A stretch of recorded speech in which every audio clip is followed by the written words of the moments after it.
As money management approaches this year's Fund Manager of the Year awards to celebrate our 30th birthday, managing editor Mike Taylor met with the magazine's founder, David Koch, to discuss the beginnings of Australia's longest-running financial services publication. Taylor and Koch traversed the tumultuous times which gave birth to money management, not least the 1987 crash, the birth of the superannuation guarantee, and young Warwick Fairfax's bid to take control of John Fairfax and Sons, now Fairfax Media. As we move closer to the Fund Manager of the Year gala dinner on the 25th of May, Koch and Taylor discussed the factors that led to money management success and the personalities which have added so much colour to our sector. Okay, David, well, it's been a long time since you were this close to money management. 30 years, 1987 was a very interesting year in lots of ways. Yep. But it begs the question, what prompted you to establish money management? What was the dynamic of the market and the funds management industry that prompted it? Remember we'd started Personal Investment Magazine about 3-4 years beforehand. And that was a huge success back then. This is before there were personal finance sections in newspapers or on radio. No one gave a toss about personal finance. And the patron saint of retail financial services came along, Paul Keating, and decided to deregulate financial markets, float the dollar, and the world just changed. And fortunately, my parents lived in America at that time. And I saw this magazine over there called Money Magazine, which was a retail investment magazine, and thought, wow, that could do all right in Australia. And I'd started writing personal investment cover stories for BRW, which I was working on at the moment, and Bob got leaps and started to get excited about. You'd see increases in circulation on the back of them. Hill Samuels, Cash Management Trust, all that sort of stuff launched. And so we started personal investment, and it was just perfect.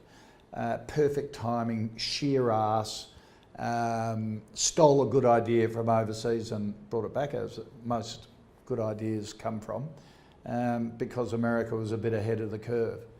And money management had a similar birth, and it was a natural progression. We had built great relations with financial planners and fund managers through Personal Investment Magazine. I'd launched personal investment in New Zealand, and then Fairfax sent me to London to buy a financial publishing group over there, Money Magazine, which was a tiny retail investment magazine there. It was part of the big Fairfax expansion overseas. We ended up buying that group, and working over there, I came across Money Marketing, which was the financial services industry publication.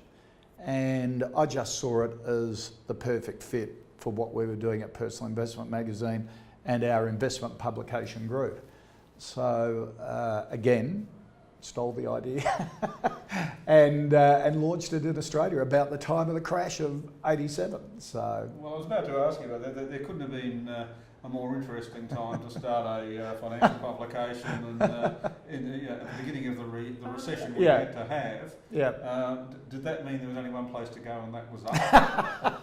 Well, yeah, you were getting it at the bottom of the market. That's for sure. But it was more than that, more than the impact of what was happening on share markets, was this fundamental shift in Australia of ordinary Australians becoming more interested in building their wealth, and the different options that were becoming available. You know, remember before, and Keating started compulsory superannuation as well. So all of a sudden people were going, hey, part of my money is going into retirement. I'm starting to get all these different options from the bank that I haven't known about. Previously, you used to put your money in a savings account or a term deposit if you were really sexy. Now there were unlisted property trusts coming along, share funds, with quite entrepreneurial owners. You know, this was back in the Armstrong Jones days with Dick Collis, the Clayton Robards guys, Equity Link, all of these, you know, they're legit now, but sort of they were entrepreneurs at the time, had these products to sell to the Australian people. They didn't have a distribution network like a bank or a building society. And then all of a sudden these financial planners came out of the life insurance industry. And so it was, if you like, product meets salespeople. And that's really how the industry started. It was like the Wild West at the time. There were lots of colourful characters working in it. But that was the start of a really exciting industry. Well, you don't start a magazine on fresh air, No. And it's always a challenge. You know, you get into publishing, or you can go and burn dollar notes on the pavement. It doesn't really matter. Who were your backers in those early days? Well, remember it was spun out of BRW, Personal Investment, which was I looked after the investment magazine side of BRW, so that was Personal Investment Magazine, Australian Property News we had at the time, so it fitted in a bit of a stable. And then, as a result of the crash of '87, Fairfax went into receivership. Now, young Warwick made his quite audacious and ambitious takeover bid of Fairfax, the family company. Because of the crash, couldn't fund it. Fairfax went into receivership, and I decided to start my own business in industry publications. Industry financial publications had never really developed here in Australia. So I took money management. Fairfax were a joint venture partner for the first year. Until I bought them out because of the receivership issues. We did New Accountant, an accounting newspaper, similar sort of style to Money Management. We did a small business magazine, so I built a little stable like that. But Money Management was sort of the flagship of anything I did. I loved it. I loved the industry. I loved the people in it. And I loved, hopefully,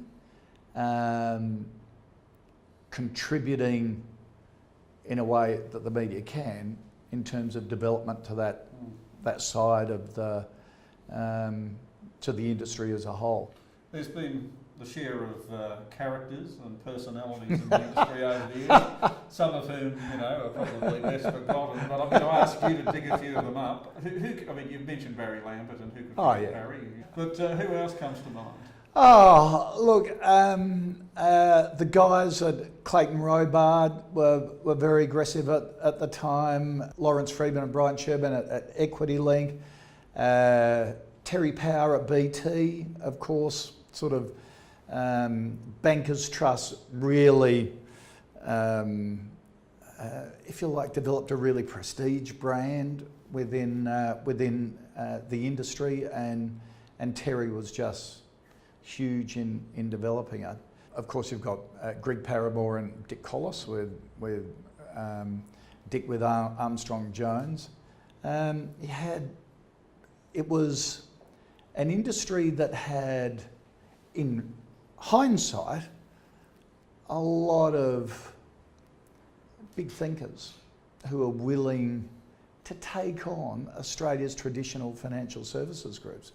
And the big banks, basically, because that was the option. And the banks at the time were saying, this is just a fad, it's all going to go away. Well, it didn't, and most of those founders sold out for a huge amount of money as those institutions tried to get in. Chris Cuff was an absolute classic example of that. When I think he started there at when it was still the State Bank of New South Wales, I think, and then just developed as the bank came about, and Cuffy just really for a major institution really led the way, and and develop the blueprint for it. Well, 30 years later, would you do it again? I Same would. circumstances? I would. I love it. I just love the industry. I think it beats itself up a lot, but what it has done in terms of giving opportunity to average Australians to build wealth should never be underestimated. And I loved it because you start, like every industry, so something new. It starts out a bit ropey. You get your characters in it. They're entrepreneurs. They're builders. Then the cycle goes under scrutiny, and then it plateaus out a bit, and there's a lot of navel gazing, quite rightly, and a lot of regulation, and then it has another climb up. And the industry, the basis of the industry really hasn't changed. It's building a trust with clients, with average Australians who follow a normal life, who might be a great mechanic, might be a great small family manufacturer and love what they're doing, and it's the role of the industry to say, okay, here's a way of building your wealth personally to make sure you don't need for anything financially in the future. And that's a wonderful thing if people can be part of it.